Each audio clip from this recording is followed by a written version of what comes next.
You won't believe the audacity of what happened to me. Picture this. A quiet Saturday morning, sunlight spilling across the street, and me stepping outside, bucket and sponge in hand, ready to give my pride and joy, my custom Mustang I'd spent years restoring, a good wash. But instead of admiring the car myself, I froze at the sight of a stranger in my driveway, a woman I'd never seen before, her palms gliding across the hood like she already held the keys. That was my very first encounter with Karen, and she wasn't just admiring. She wasn't curious. No, she was convinced the Mustang was hers. "Perfect," she chirped, smiling wide as if she'd stumbled on a prize. I knew moving into this neighborhood would pay off. My son's been dying for a car like this, and since you don't need two vehicles, you can hand this one over. Fair's fair. I thought it was some kind of bizarre joke, maybe awkward humor, but her face stayed stiff, eyes sharp, voice dripping entitlement. She wasn't kidding, she was demanding.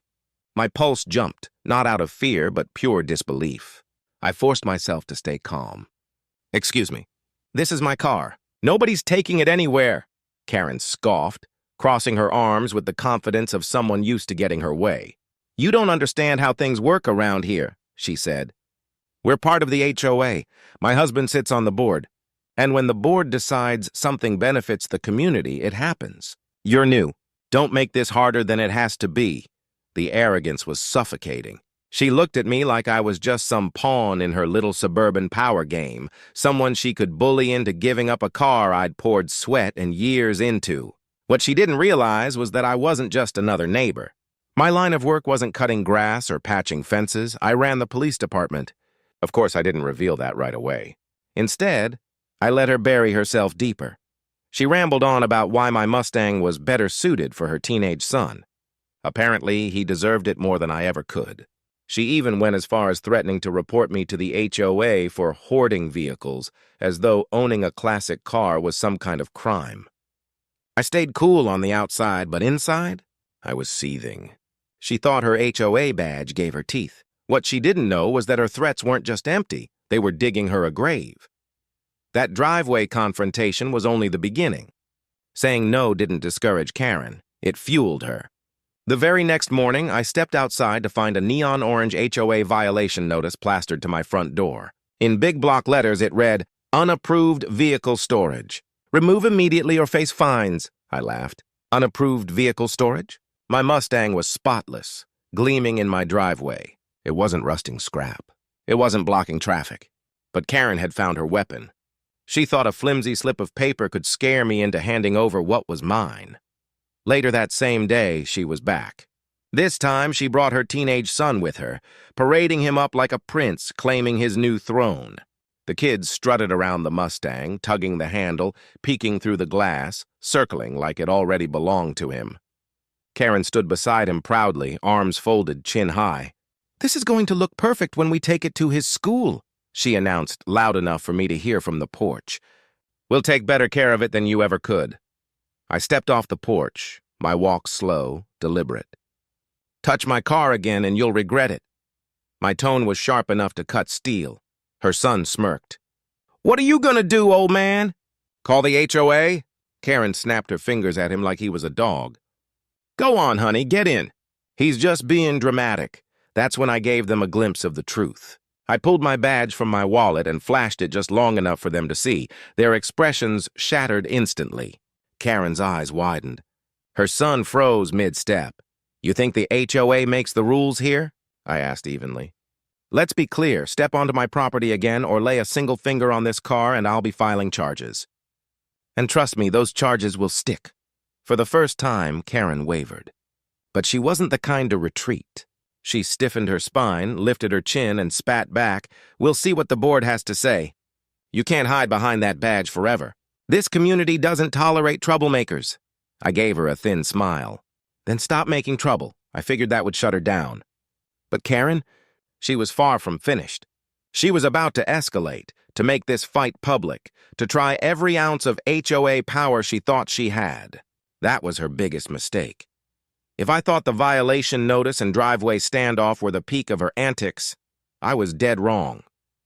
A week later, a letter arrived in the mail, an official summons to attend the monthly HOA meeting. My Mustang, it claimed, had become a community nuisance and disciplinary action would be decided. I didn't need to guess who orchestrated it. That night, I walked into the community center. The place buzzed with low chatter, neighbors filling the chairs, waiting for drama. And there she was, Karen, front row, husband at her side, both wearing smug little smirks like they'd already claimed victory. Her son sat slouched in the back, grinning like Christmas morning had come early. The meeting hadn't even warmed up before Karen shot to her feet, finger stabbing the air in my direction. Her voice carried across the room like a sermon. "This man refuses to cooperate with community standards," she announced, dripping with false concern. "His car is loud.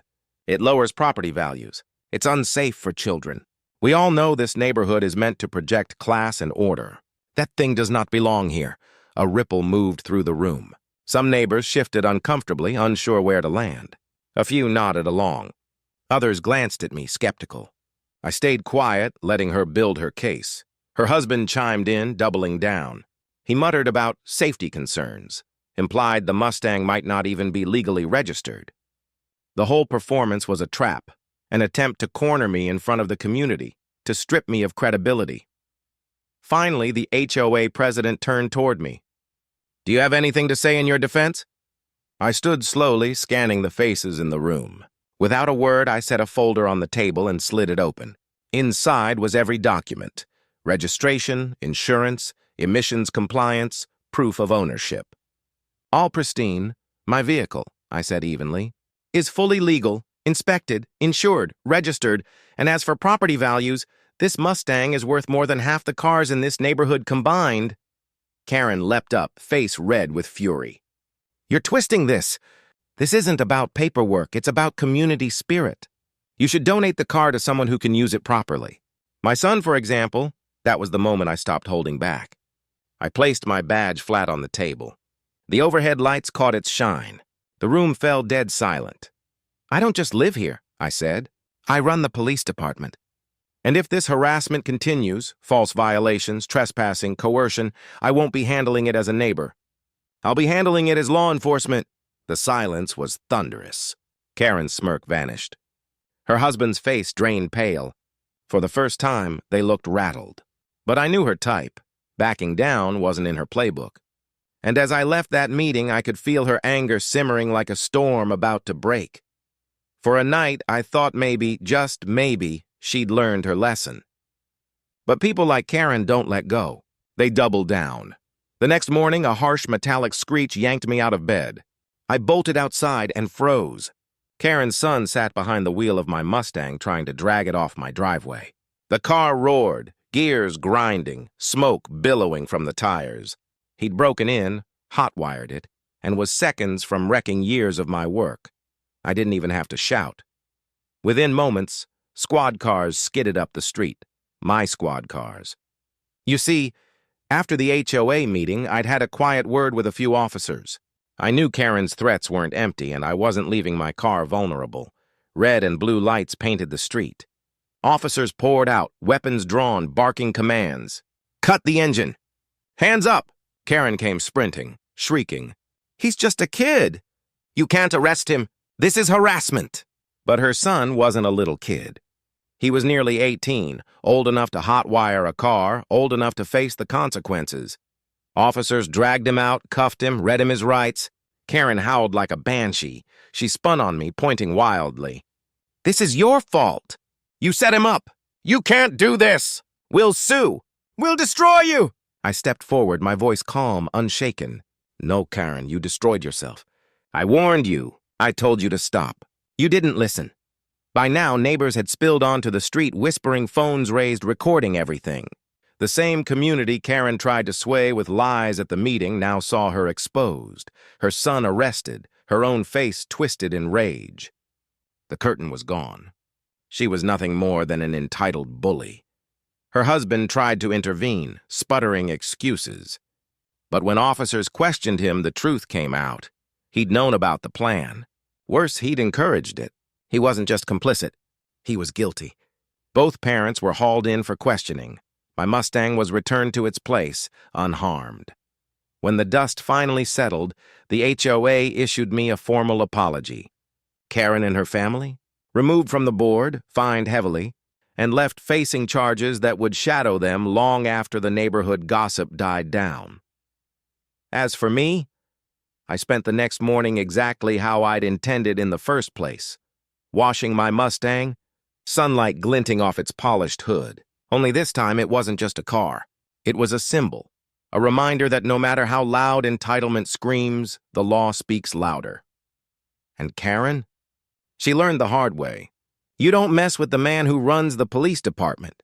If you enjoyed watching Karen's meltdown, hit that subscribe button so you don't miss the next wild story. Smash that like if you think justice was served, and drop a comment with what you would have done. Don't forget to ring the bell. The next HOA saga is going to be even crazier.